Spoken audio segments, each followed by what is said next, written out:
Bom dia, minha querida Primeira Igreja Batista em Maricá. Coube a mim a responsabilidade e a honra de hoje fechar a série Você Nasceu para Servir.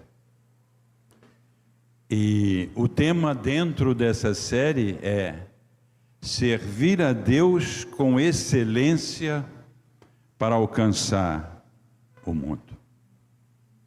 Irmãos, todos os ministros e todos os pastores, quando se apresentam aqui para falar do Senhor, trazem uma quantidade imensa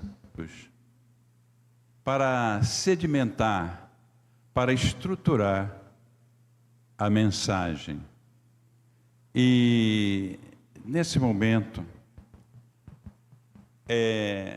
queremos colocar alguns pontos.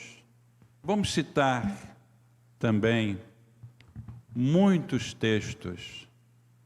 E é muito difícil nós gravarmos, nós memorizarmos tudo aquilo. Vocês já estão acostumados, vocês conhecem, vocês sabem. Mas o mais importante, queridos, não é gravar, mas é viver. E a vivência, ela é dinâmica. A vivência se desenvolve. A vivência é um ato, é uma ação que define aquilo que a gente é, aquilo que a gente crê, a gente quer, tudo aquilo que a gente tem na nossa relação com Deus. O conhecimento é apenas uma abstração dessa vivência. E ele procura traduzir aquilo que sentimos, aquilo que vivemos. Contudo, a vivência também passa. E assim, o conhecimento é e está sempre atrasado, defasado. Mas a vivência também. E se nós lembrarmos e verificarmos, a Bíblia lá em Eclesiastes 15, 3:15 diz assim: o que é, já foi. E o que há de ser também já foi. E Deus pede conta do que passou. Deus pede conta da nossa história. Deus pede conta da nossa vida. E quando a gente vai lá para Salmos 92, versículo 12, 13 e 14, diz assim: o justo florescerá como a palmeira, crescerá como o cedro do Líbano, e os que estão plantados na casa do Senhor florescerão nos átrios do nosso Deus. Na velhice ainda darão frutos, que serão viçosos e florescentes. Queridos, todas as vezes que a gente chega aqui, é para assistir, para viver, para compreender a mensagem. Mas hoje, vamos fazer um exercício diferente. Nós vamos dar o tema, vamos dar o desenvolvimento, mas vocês vão criar, vão elaborar a mensagem. Vão fazer com que vocês, como todos os ministros e pastores, gostariam que naqueles momentos que eles vivem com Deus, que estudam, pesquisam horas, e aqui falam, e aqui se derramam, e aqui se declaram filhos de Deus, gostariam que todos aqueles receptores pudessem sentir, viver aqueles momentos que eles viveram com Deus. E é isso que vocês vão fazer, é isso que vocês vão exercitar. Porque todas as vezes que a gente fala, passado algumas horas, tudo aquilo que os ministros, os pastores falaram, na conversa que tiveram com Deus, nos esquecemos com muita rapidez.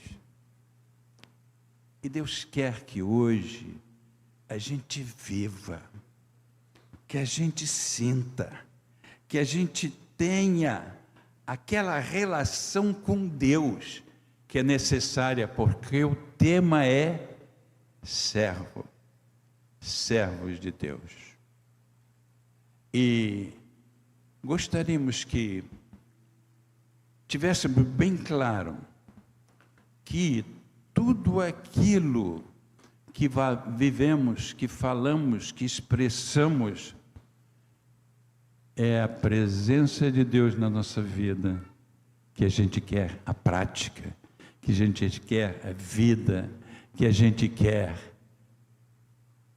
comunicar, que a gente quer transmitir. Na física quântica existe uma teoria chamada teoria das cordas, que a ciência está desenvolvendo. E essa teoria ainda não está completa, não está definida, não está completamente realizada. Mas o sentido dela, o conceito dela, a proposição dela, é que ela diz que tudo está ligado, tudo está conectado. E na teologia é mais fácil. A oração, a palavra, a reflexão, a salvação, a santificação, a evangelização, tudo está conectado. E agora o que a gente vai pedir, para que vocês pensem, para que vocês elaborem a mensagem. O tema é servo. Como o nosso pastor fala aqui na PIBAN, quem não serve, não serve. Quem não serve é verbo, é ação, é movimento. Não serve é adjetivo, é qualidade de quem serve, é a função, a funcionalidade do servo. E é isso que queremos propor. Então, vamos ouvir o louvor, que vai ficar ligado à palavra que vamos ler agora, que está lá em João 15, a partir do versículo 12, que diz o seguinte: o meu mandamento é este, que vos ameis uns aos outros, assim como eu vos amei. Ninguém tem maior amor do que este, de dar a sua vida pelos seus amigos. Vós sereis meus amigos se fizerdes o que vos mando. Já não vos chamarei servos, porque o servo não sabe o que faz o seu senhor, mas tenho-vos chamado amigos, porque tudo quanto ouvi de meu Pai, vos tenho feito conhecer. Não vos escolhestes vós a mim, mas eu vos escolhi a vós, e vos nomeei para que vades e deis fruto, e o vosso fruto permaneça, a fim de que tudo quanto em meu nome pedirdes ao Pai, Ele vos conceda.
A melodia vem dele, a minha vida está em Deus. Jesus Cristo é o motivo da minha canção.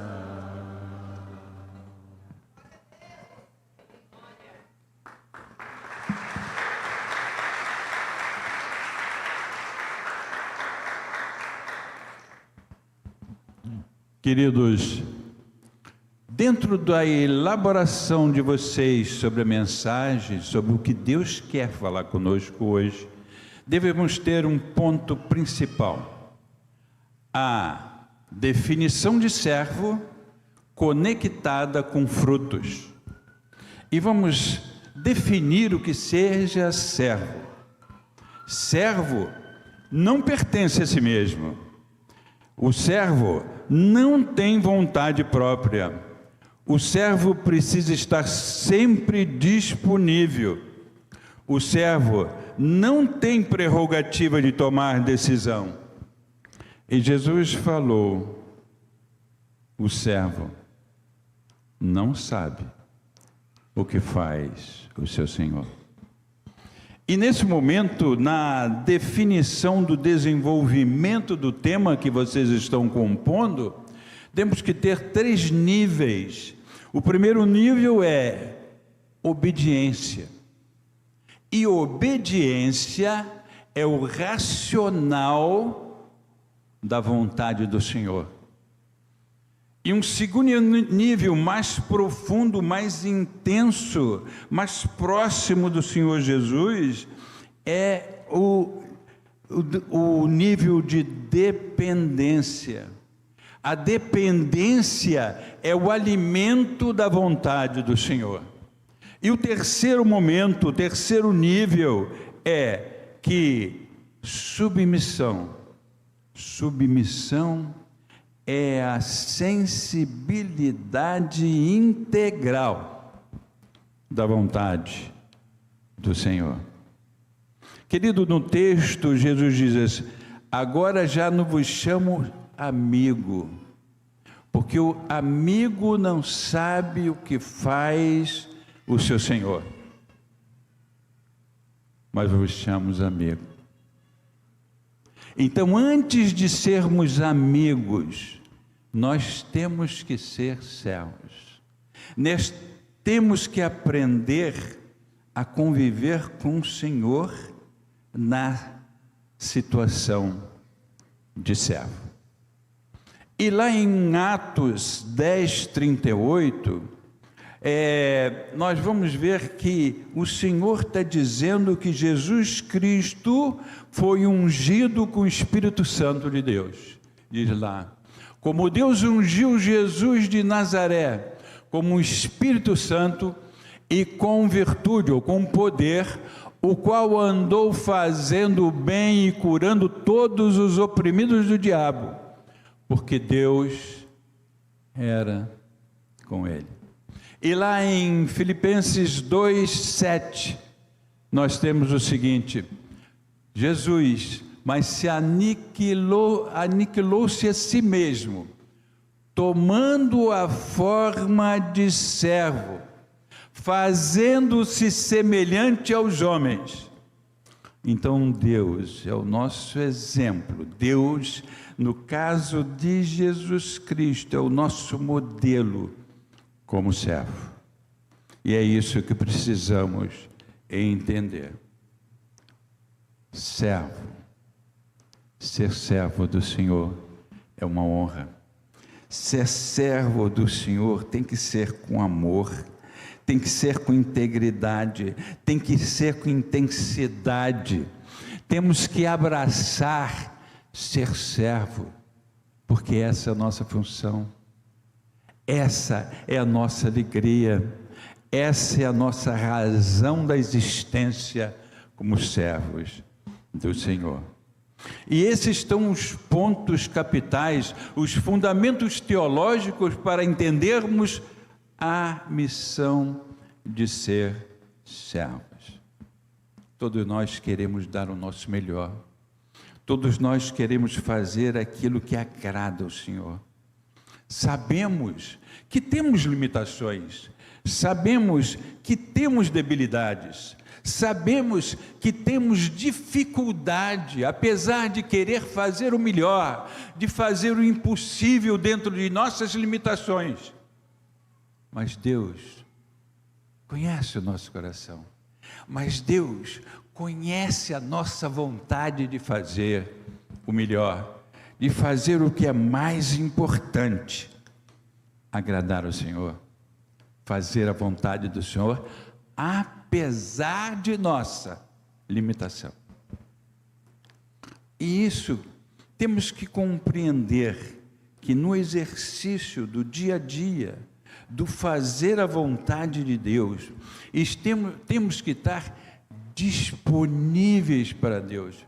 Não temos que discutir nossa vontade, não temos que analisar o nosso querer, não temos que justificar aquilo que somos, mas apenas saber o que nós somos como filhos de Deus e como testemunhas de Jesus Cristo.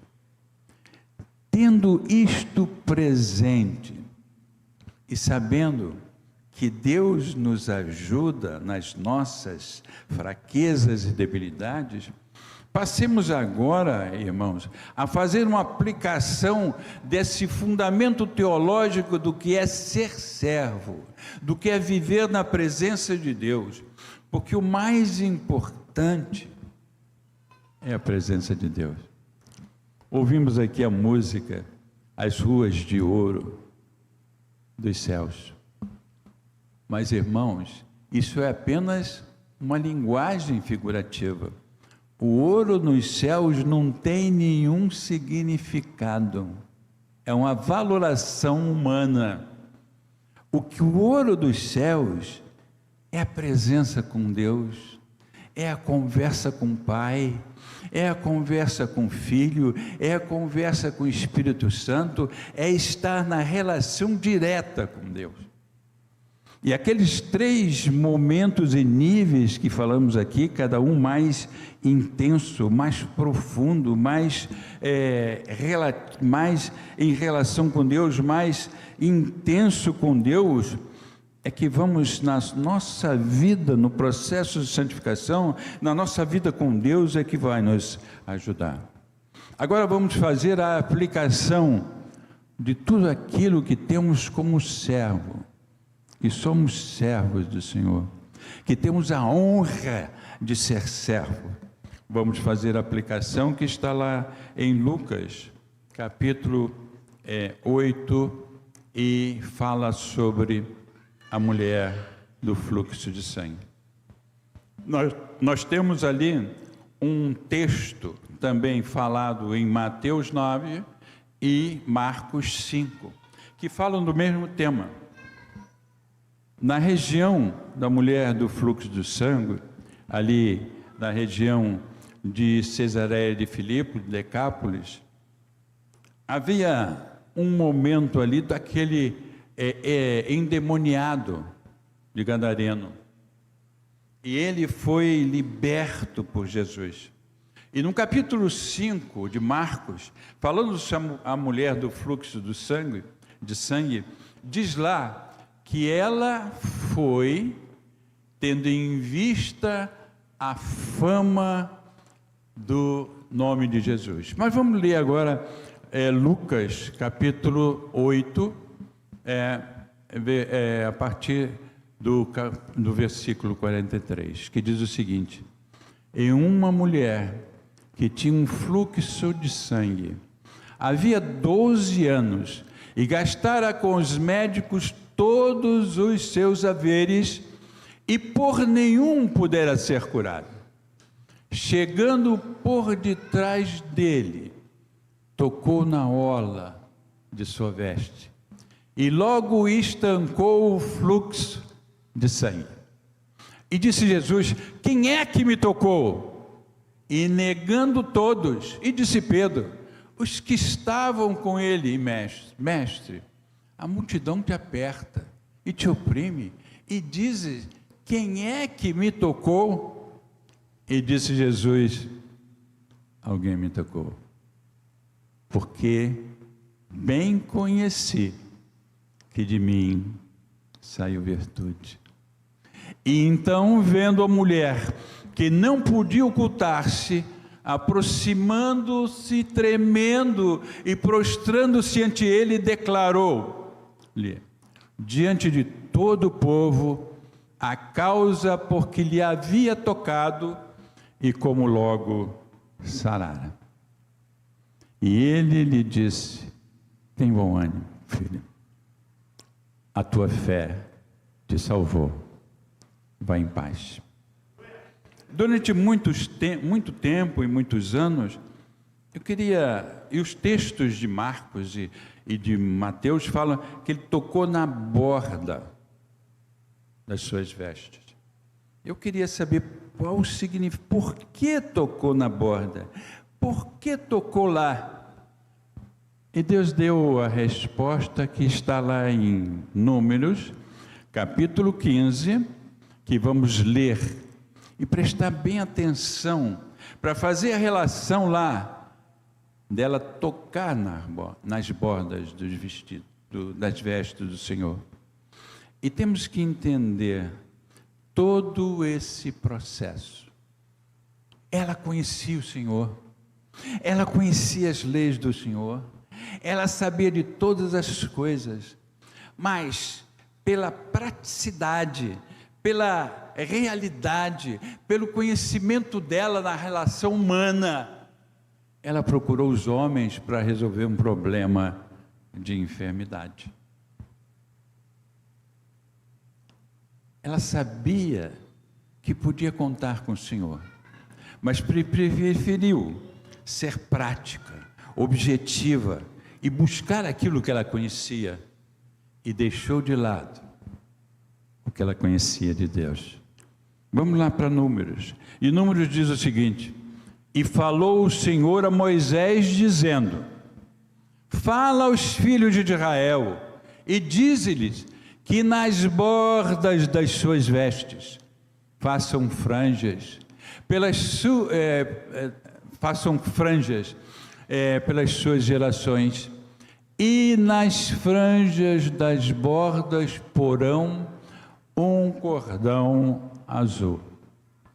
E nas franjas vos estará para que vejais e vos lembreis de que todos os mandamentos do Senhor e os façais, e não seguireis, aí que eu queria destacar, não seguireis o vosso coração, nem após os vossos olhos. Na nossa vida prática do cotidiano, a gente sempre segue o nosso coração, sempre segue as nossas vontades, sempre segue os nossos conhecimentos. Mas falamos aqui que o conhecimento vem sempre atrasado em relação à vivência, vem sempre atrasado em relação à relação que temos com Deus. Irmãos, vivência é explosão, conhecimento é consequência da explosão. E como servos, devemos viver no núcleo da explosão. É a presença de Deus, é a relação com Deus, é a adoração com Deus, é o conhecimento com Deus, é a verdade com Deus. E é isso que temos que entender. E vos lembreis de todos os mandamentos do Senhor, e os façais, e não os seguireis após o vosso coração, nem após os vossos olhos. Que isso sirva de lição, para que não venhamos seguir o nosso coração e não seguir os nossos olhos. O coração, nem após os vossos olhos, após os quais andais adulterando. Na Bíblia, quando fala adulterando, ali no Antigo Testamento, é seguir outros deuses, seguir outras coisas, e não Deus, procrastinar, não adorar Deus, deixar Deus para olhar e ver outras coisas. voltando para que vos lembreis de todos os meus mandamentos e os façais, e santos sejais a vosso Deus. E eu sou o Senhor vosso Deus, e vos tirei da terra do Egito para vos ser por Deus, e eu sou o Senhor vosso Deus. Voltando lá para o texto de Lucas, capítulo 8, uma mulher que tinha um fluxo de sangue havia 12 anos. 12 anos procrastinou. 12 anos adiou. 12 anos esperou seguir os homens e não seguir a Deus. Mas o mais importante ali não foi só a cura dela imediata, não foi só a relação dela com Deus, mas foi a relação dela com a multidão, porque ela era considerada imunda pela lei mosaica, e ela fazendo isso estava destinada ou poderia ser apedrejada, porque descumpriu a lei. Mas ela teve a coragem e disse: se eu tocar nas vestes, serei curada. E nós temos a resposta, porque conhecemos a lei do Senhor, vivemos na lei do Senhor. E temos que entender isso. Quando a gente faz a leitura da palavra de Deus, quando a gente analisa as coisas do Senhor, a gente tem que entender as relações. Quando a gente estuda lá a relação da semente, né? Que a palavra foi semeada à beira do caminho, depois nas pedras, depois nos espinhos e depois na boa terra. Temos que fazer essa relação com o joio e com o trigo. No primeiro, a gente vê ali a análise que a terra é o coração das pessoas, porque quando joga na beira do caminho, a gente vê lá que Satanás veio e tirou a palavra do coração daqueles. E a gente tem que concluir, fazer a relação com o joio e com o trigo. Na palavra, a semente ali fala-se sobre a palavra de Deus, e é a palavra, a semente é a palavra. No joio e trigo, a boa semente são os filhos do reino. E o joio são os filhos do maligno. O inimigo é Satanás, que semeia a má semente no meio da semente boa. Quando a gente fala sobre servos, nós temos que entender que no mundo nós temos sempre que estar juntos dos filhos de Deus e dos filhos do maligno. E temos que compreender e viver e sentir e compreender essa relação, que a boa semente são os filhos de Deus, os filhos do reino. E são esses filhos do reino que são plantados no mundo. Mas para ser plantados no mundo, essas sementes têm que ser sementes excelentes, sementes que deem frutos.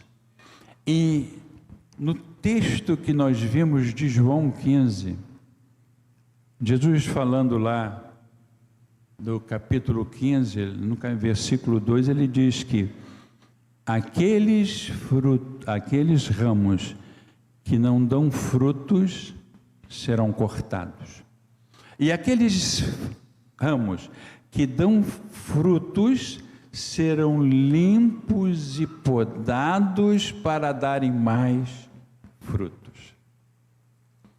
Queridos, muitas vezes as enfermidades congelam os nossos planos.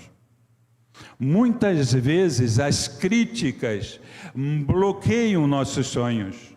Muitas vezes os medos paralisam as nossas esperanças. Os desenganos, as calúnias, as mágoas, a traição, a rejeição, a injúria, a dúvida nos afundam e nos fazem ficar travados, machucados, feridos, e que não podemos e não conseguimos colocar em prática a nossa missão. Nós somos servos. E como servos, devemos agir, somos filhos de Deus, somos testemunhas de Jesus Cristo. Nesses últimos tempos, lá nos Estados Unidos, temos a história de Damon West. Damon West era um menino que foi educado, foi criado na Igreja Batista e frequentador da escola dominical. E ele se afasta, ele vai buscar o mundo, conhecia a lei do Senhor como aquela mulher do fluxo de sangue, conhecia Deus, conhecia Jesus, e ele passa a ser um excelente jogador de futebol americano, e vai para as manchetes, para a televisão, para os jornais, por tudo, e em um determinado momento, ele se acidenta, e deixa de poder ser jogador. Ele tem que deixar a profissão. E o que acontece? Ele então se vira para as drogas e passa a ser um homem perseguido pela justiça americana. Mas ele cresce de tal forma que ele passou a ser o inimigo principal da justiça americana. E a SWAT vai e lança bombas, lança granadas na sua casa, e ele acaba sendo preso. Ele é preso, levado a julgamento e é condenado a 65 anos de prisão. E depois do julgamento vem um amigo seu, amigo da escola dominical, que conhecia a lei de Deus, sua mãe estava sempre orando por ele, que tinha criado juntos, estudado juntos, e fala para Damon West: Damon, você tem opções nessa cadeia. Ele foi para uma cadeia de segurança máxima. Você tem opções lá, mas lembre-se daquilo que aprendemos na escola dominical. O nosso professor, e lá ele dizia que na água fervente a cenoura amolece. Portanto, foi influenciado pelo ambiente. Na água fervente, o ovo endurece, enquanto a cenoura amolece, acaba com as suas resistências, se acomoda ao meio ambiente. Lá no ovo ele endurece e se resiste, e fica um bloqueio pleno, terrível, continuado, de não aceitar coisas. Mas o grão de café jogado na água fervente transformou a água fervente em café. Queridos, é isso que precisamos entender. Nós, como servos do Senhor Jesus, temos que influenciar onde estudamos, onde trabalhamos, os nossos amigos, os nossos vizinhos, a nossa cidade, os nossos amigos, transformar, porque somos servos do Senhor Jesus. Queridos irmãos, devemos pedir perdão ao nosso Deus. Tenho certeza que todos querem servir da melhor maneira possível ao nosso Deus. Todos querem dar o melhor, mas as circunstâncias da vida, os problemas, as dificuldades, os enfrentamentos, os conflitos, muitas vezes nos bloqueiam e não podemos ser os servos que gostaríamos de ser. Que o nosso Deus hoje possa nos ajudar, porque foi Ele que nos escolheu. Foi Ele que nos fez servos. Foi Ele que nos ensinou. Foi Ele que nos capacitou. Foi Ele que nos transformou. E é isso que devemos fazer como servos, transformar o meio ambiente. Meu Deus, nos ajude a ser servo. Meu Deus, nos ensine a ser servo. Meu Deus, nos ajude a caminhar na direção da cruz, para mudar o mundo, para mudar os homens, para mudar a família, para mudar os amigos, para mudar os colegas de trabalho, para mudar tudo, para fazermos aquilo que Deus nos chamou para fazer. Nos ajude, meu Deus. Eu quero ser seu servo. Eu preciso o presente do verbo viver. Que Deus nos abençoe.